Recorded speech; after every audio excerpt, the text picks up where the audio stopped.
Highest to Lowest is the latest film from director Spike Lee. It released in theaters at the end of last month, but it released on Amazon Prime the beginning of this month. I finally had a chance to check it out a couple of nights ago, and here's my review. Before I get started, please make sure to go down below in the comment section and tell me what are your opinions on Highest to Lowest. What do you think of Spike Lee as a director? And if you haven't seen the movie, are you anticipating watching Highest to Lowest, or are you going to skip this one altogether? With that said, I've never seen a Spike Lee movie. I am completely fresh and new to the director Spike Lee, so I had no idea what to expect. Denzel Washington, as ever, says hi. Denzel Washington, obviously one of the best actors in the game, so I was optimistic heading in. I thought the plot sounded interesting, so I watched the movie, and unfortunately, as Isabella is going on the other side of me, I really didn't connect with anything during Highest to Lowest. There are a few positives I have in the movie. The cast is really good. Denzel Washington, like I said, one of the best in the game. He's very good in here. A$AP Rocky, which I was not expecting to be that good, is really good in here, and his banter that he has with Denzel Washington is one of the best parts of the movie. One of the sequences they have in the third act of the movie where they're just sitting down talking is the best sequence inside of the entire movie. Jeffrey Wright is in this movie as the best friend of Denzel Washington's character. Always a delight. I really like Jeffrey Wright.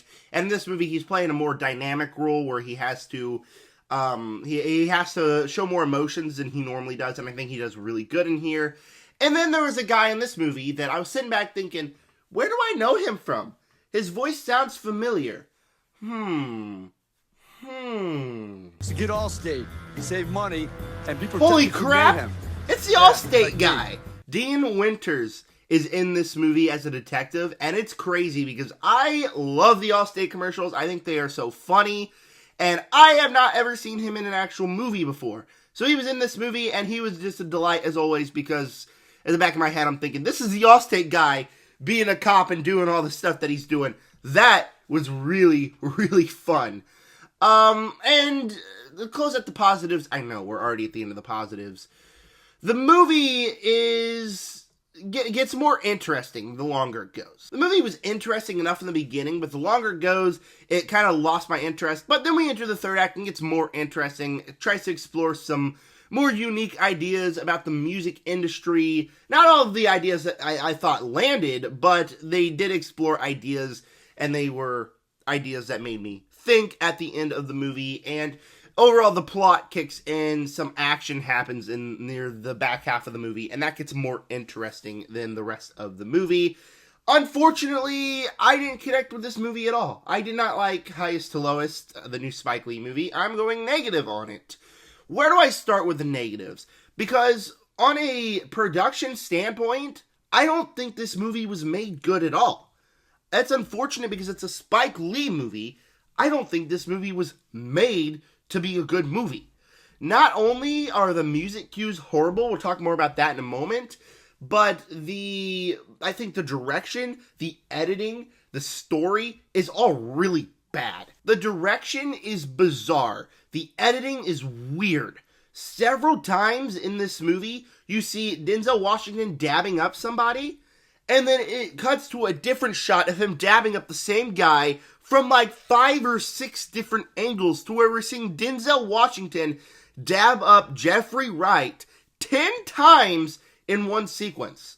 And no wonder the movie is over 2 hours long. I'm sitting back and he goes, "Hey, nice to meet you, brother." From the other angle, "Hey, nice to meet you, brother."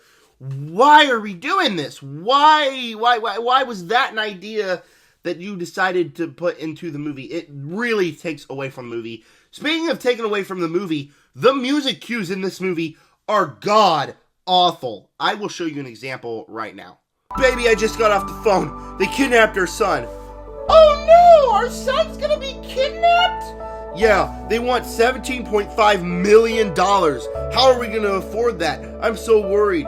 Oh no, your son's been kidnapped. I'm so sorry. I hope they get him back. Oh my god, this is the worst day of my life." See how that didn't make any sense? With the piano in the background during scenes that were supposed to be intense, it feels like you're watching a feel-good family movie instead of a movie about someone kidnapping Denzel Washington's son for a ransom. Now, I'm not gonna lie, several times in the movie the beats were good. Like, during the chases, like, the music, I genuinely was bobbing my head like, oh, this is kind of fire. But not in the context of the movie. No, you're chasing the bad guy, and you just kind of have the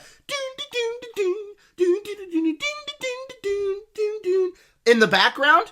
Why? Why was that the decision you put in the movie? It's distracting. It is very much distracting. And the direction by Spike Lee, rather, I just didn't really feel anything special. The movie kind of feels cheaply made. And I'm sorry, I don't know the budget of the movie, nor am I going to look it up, but it feels very cheaply made, in my opinion. It's very rough to watch. The story is not good. I was invested until we got to, like, the middle of the first act, where then it decides to... Here's the plot, okay? The spoilers, if you haven't seen Highest to Lowest, I don't recommend the movie. Go ahead and skip forward if you haven't seen Highest to Lowest. But, the story is that they kidnap his son, but it's not actually Denzel Washington's son. They kidnap Jeffrey Wright's son. So, the first half of the movie is Denzel Washington sitting back like, I don't know, should I pay the $17.5 million, or should I let my best friend's son get murdered? Nah, I don't think I'm going to do it. There's this music studio, man, that I want to buy. I'm sorry, your son was cool, but I'm going to have to let him die. So you're watching as Jeffrey Wright is standing there begging his best friend in his lowest moments, please pay the ransom to save my son. The cops are saying, hey, we'll get your money back. Pay the ransom. I don't know, guys. I think I'm gonna go. I got this music studio thing that's going on. So, already, I don't like this character. I do not like David King.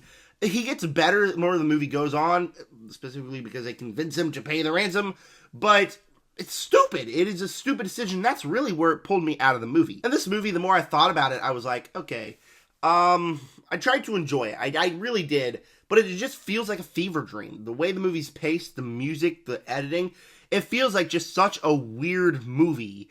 And by the time we get to the third act and the movie's about to wrap up, it hits a sequence where it's like, okay, I'm satisfied. The movie can go off now. But then it decides to show us the music video of A$AP Rocky's character, and then have another scene, and then have like a whole scene of just like a song being played for about 5 minutes long, where we're just sitting there watching Denzel Washington listen to her sing the song. So the movie just doesn't want to end. The movie just wants to stay on, and I just left the movie not satisfied, feeling weird, like this was a movie I should have enjoyed, but I just didn't, because it completely lost me and never fully won me back. It's a weird movie, and I don't think any of the ideas really come together for me, and at points, I was just hoping the movie would end faster. I did not enjoy Highest to Lowest. Before I give you my final score, please make sure to subscribe, like button, hit the bell, and comment down below what are your opinions on Highest to Lowest. I got a him review coming later today as well, so stay tuned for that review. And with that said, Highest to Lowest had potential, it really did, but from a technical standpoint, I don't really think the movie was well made, and the story just didn't really do anything to get me invested, and while there were specific sequences that worked, overall the end of the movie just completely felt flat for me, and it just wasn't my cup of tea. So Highest to Lowest, it's going to get a C-. I know I spent a lot of time dogging on the movie, but there are the moments here. It's going to get a C-, and I would recommend you skip the movie. No need to watch this one. It's kind of a waste of your time. Alright, thank you guys for clicking on this video, and with that said, subscribe.